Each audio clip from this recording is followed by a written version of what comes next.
ang gahom nga gihatag sa Ginoo ngadto sa iyang unang mga faithful followers katong 12 apostles mao ang gahom sa paghingilin og mga yawa. Nya kining maong gahom gipasa ni hangtod karon sa tanang mga binunyagan og sa mga mituos Ginoo. Mao nang pagsulti ni Kristo niini ningon dayon siya wa din hinabutang pero gibutang din nga kanini ang sa iyang ebanghelyo ba sa laing ebanghelyo ningon siya mao kini ang timaan sa mga mutuo kanako makabaton sila gahom sa paghingilin og mga yawa og sa pag-ayo sa mga masakiton nga napagitoy makasulti og lain-laing pinulungan nana bisag makainom og hilo dili sila maunsa lingi ay mong tupad ing na sige ka gamit sa imong gahom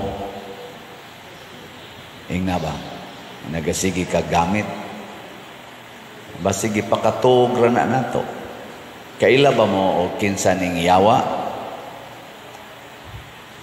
mao ni siya ang kaatbang sa Ginoo kun ang Ginoo kamatuoran ang yawa bakak kun ang Ginoo kahayag ang yawa kangit-ngit kun ang Ginoo gugma ang yawa unsa man kasuko mao na dali ra kay natong ilhon ang tawo nga giyawaan nga naman dili siya mohaom sa kinaiya nagipakita sa Ginoo kanato. Diri sa unang pagbasa kay nahigugma man ang Dios nato. Wa na siya mosulti matud pa sa unang pagbasa, wa na siya mosulti sa paagi nga kita nga iyang istoryahon mahadlok, makulbaan, mukurog sa kahadlok sama atong musulti siya dito sa bukid sa Sinai nga mudugdog, mukilat, kurog ta. Pero ato na kuno siyang ang iyan ang paagi pag-abot na ni Kristo, ato na siyang mahikap, maistorya, karon gani sa atong sakramento, ato na gid siyang madawat sa atong kamot or sa atong bakba, ato gid siyang makaon. Sa ato pa day, kaning nahigugma, kining Diyos noon nga tao, dili siya gusto nga masakitan ang iyang isig katao. Kinsa ninyo dinhi mga asawa nga naningkamot gyud nga dili masakitan ang inyong bana, ta sa kamot. Mga yawanon gyud dem. Kay ang Ginoo naningkamot siyang di ta masakitan. Angayan butang pasakitan kay mga buangon man kita magsige man kita og kanana ang supaks Ginoo pero di kita niya pasakitan nangita siya paagi ani am say mga bana din hignaw kinsa man mga banaha dinhi nga og kamo sang naas online nga moingon gyud mo nga ako father maningkamot jud ko nga dili masakitan ang akong asawa ta sa kamot tanawa ang mga bana ni isas kamot na iduha ka buok. Sa at least na mga naningkamot. Kinsa mga ginikanana dinhi nga naningkamot gyud nga di gyud ninyo pasakitan ang inyong mga anak. Ta sa kamot. Indota mga 5 ka buok. Kinsang ginikanana dinhi nga wa gyud ka pangasaba sa inyong anak. Sukad sila na tao hangtod karon. Taas ang kamot. Wa na ni isa. Na gakinahanglan gid ta og gitawag og martyrdom. Kung buhaton nato dinhis kalibutan ang kinaiyas Ginoo, martyrdom ang kinahanglan. Ug unsa maning martyrdom kanang magpakamatay ka para sa imong gihigugma. Mao na ang sugo ni Kristo sa iya mga apostoles pagpanglakaw ay mo pagdag kwarta Kay kana man kong kwarta mga igsoon, kung mauna na'y masintro, mauna na'y atong saligan, inig sangyaw na nato, parte Ginoo, di taganahan mamatay tungod kay nahigugma tas kwarta. Ang tanan nga nahigugma sa kwarta, mahadlok na mamatay, nya dili na sila managanang mupatay. No. Gilaing lingi si mong tupad, ing na di ka mahadlok kuhaan sa tanang kwarta. Ing na imong tanang kwarta ba kuhaon? Kana bang wa na jud, wa na kay ilisan, wa na kay kwarta, nya wa na kay balay, wa di mo mahadlok ana. Mahadlok gani ka, mahadlok gani ta, di na ta makasangyaw.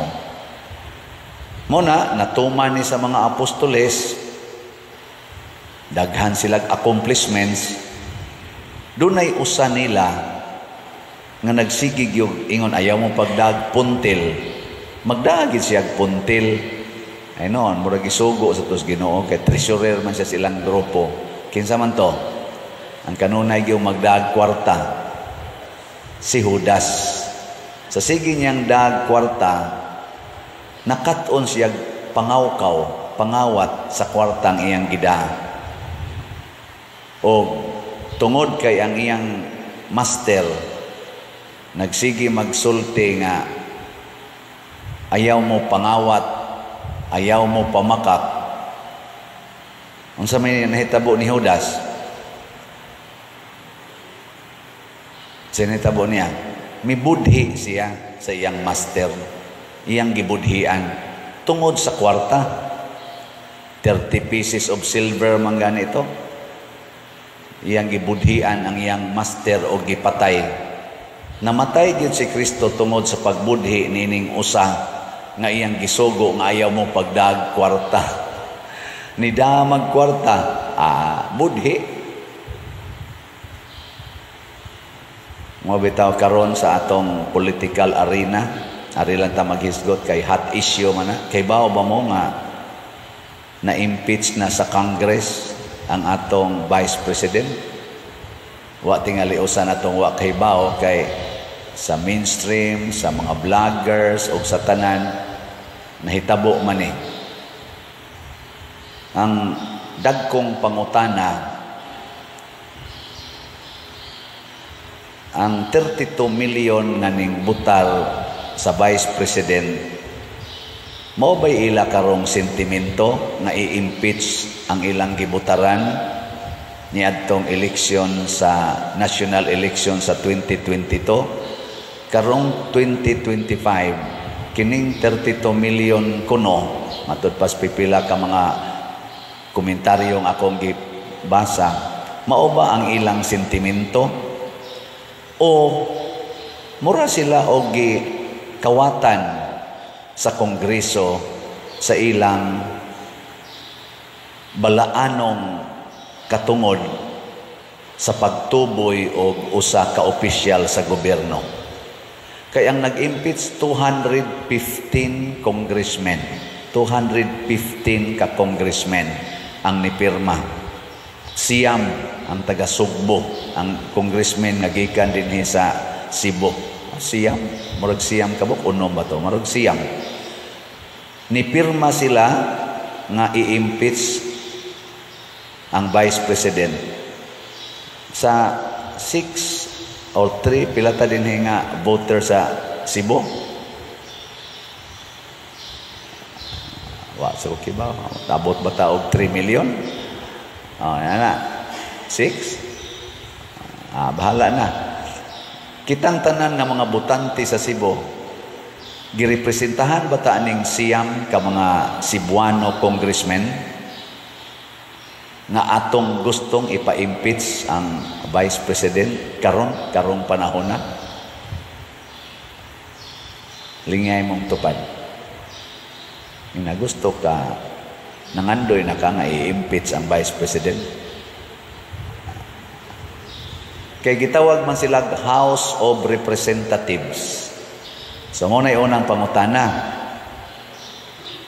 Ikaduha, fourth impeachment complaint ang ilang gi-entertain. Pero matud pas komentaryo, ako sang gitanaw, giskana ko maayo diya sa mga vlog-vlog, wa gyud gipakita unsay konteksto, unsay sud sa fourth impeachment. Kay nilaps man tong 3 impeachment, di naman to ma-entertain, ilan naman lang tong gi-archives. Kay nilaps man sa ilang time frame. Kining fourth, pero wa nila gipakita unsa gyoy sulod anang fourth impeachment complaint.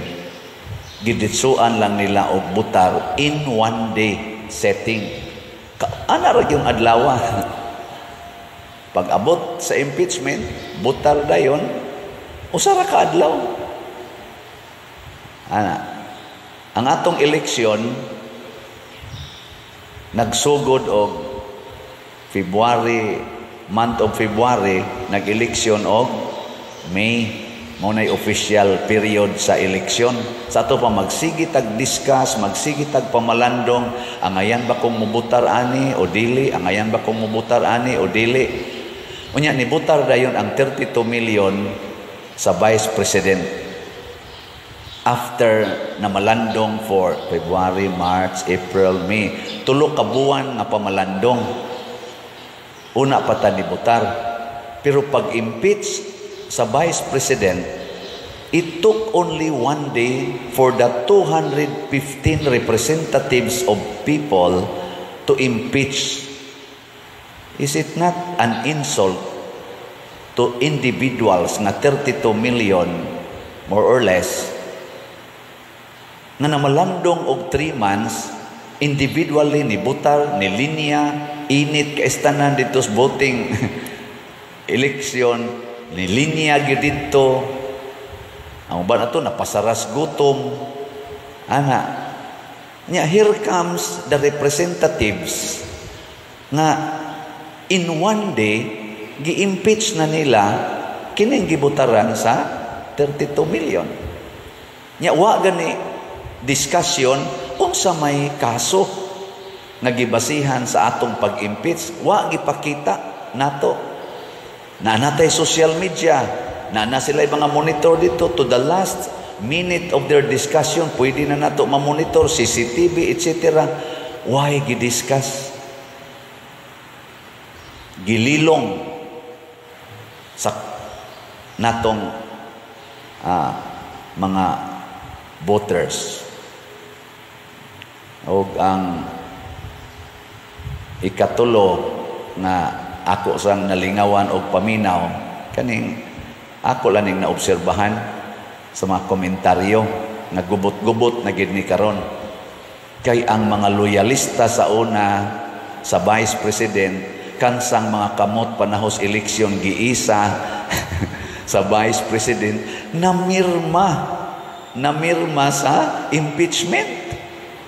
Ni asay taga-ato dinhi sa Cebu nga mga loyalista o in quotation, mga friends na kung nangahimo ni silang Judas mura sag si Judas ba nga kuyog ni Hesus, siging kuyog ni Hesus, pero ni unay og papatay ni Hesus.